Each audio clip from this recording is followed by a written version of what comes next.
అందరికీ నమస్కారం. ఈరోజు ఒక మంచి కథతో మీ ముందుకు వచ్చాను. కథ పేరు 'వెన్నెలమ్మ ఒడిలో'. రచన దేవయాని. అది గోదావరి తీరంలో ఉన్న ఒక చిన్న గ్రామం. ఆ రోజంతా పనులతో హడావుడిగా గడిపిన జానకి సాయంత్రం కాగానే తన ఇంటి ముందున్న అరుగు మీద వచ్చి కూర్చుంది. అప్పుడే సూర్యుడు మెల్లగా నారింజ రంగు దుప్పటి కప్పుకుని సెలవు తీసుకుంటున్నాడు. ఆకాశం రంగులు మారుతోంది. గాఢమైన నీలిరంగులోకి, మెల్లగా వెండి వెన్నెల అంచుల్లోకి. గాలిలో మట్టి వాసన, పక్కనే ఉన్న తోటలోని మల్లెపూల పరిమళం కలిసి ఒక అద్భుతమైన సుగంధాన్ని మోసుకొస్తున్నాయి. దూరంగా చెట్ల మీద పక్షులు తమ గూళ్లకు చేరుకుంటూ చేస్తున్న కిలకిల రావాలు మెల్లమెల్లగా తగ్గుతున్నాయి. ఊరి చివర గుడిలో గంట వినిపిస్తోంది. ఆ శబ్దం గాలిలో కలిసిపోయి మనసుని ఎంతో ప్రశాంతంగా మారుస్తోంది. జానకి కళ్ళు మూసుకుంది. చల్లని గాలి ఆమె ముఖాన్ని సుతారంగా తాకుతోంది. ఆ క్షణంలో ఆమెకు తన చిన్ననాటి జ్ఞాపకాలు గుర్తొచ్చాయి.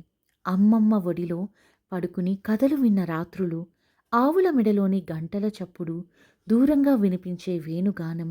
మెల్లగా ఆకాశంలో చంద్రుడు వచ్చాడు. పాలరాతి లాంటి వెన్నెల అరుగు మీద, చెట్ల ఆకుల మీద పడి మెరుస్తోంది. ప్రపంచమంతా నిశ్శబ్దంగా మారిపోయింది. ప్రకృతి ఒక జోలపాట పాడుతున్నట్టుగా ఉంది. ఏ ఆలోచనలు లేవు, ఏ ఆందోళనలు లేవు. కేవలం ఆ క్షణం, ఆ ప్రశాంతత. జానకి తన మనసులో ఉన్న అలసట అంతా ఆ గాలిలో కలిసిపోతున్నట్టు భావించింది. ప్రకృతి ఇచ్చే అతిపెద్ద వరం ఈ నిశ్శబ్దం.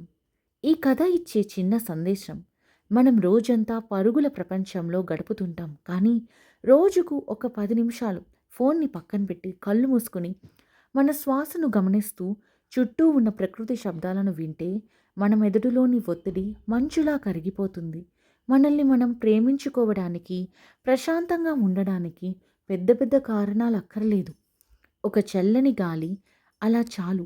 మీరు కూడా ఒక్క క్షణం కళ్ళు మూసుకుని ఆ చల్లని వెన్నెలను ఊహించుకోండి. అంతా మంచే జరుగుతుంది. ఈ కథ మీకు నచ్చితే కామెంట్స్లో తెలియజేయండి. వినూత్న టీవీను సబ్స్క్రైబ్ చేసుకోండి. ఈ వీడియోను లైక్ చేయండి, షేర్ చేయండి. మరిన్ని ఇటువంటి కథలు కావాలంటే కామెంట్స్లో మీ అభిప్రాయాన్ని తెలియజేయండి. స్టే ట్యూన్ టు వినూత్న టీవీ.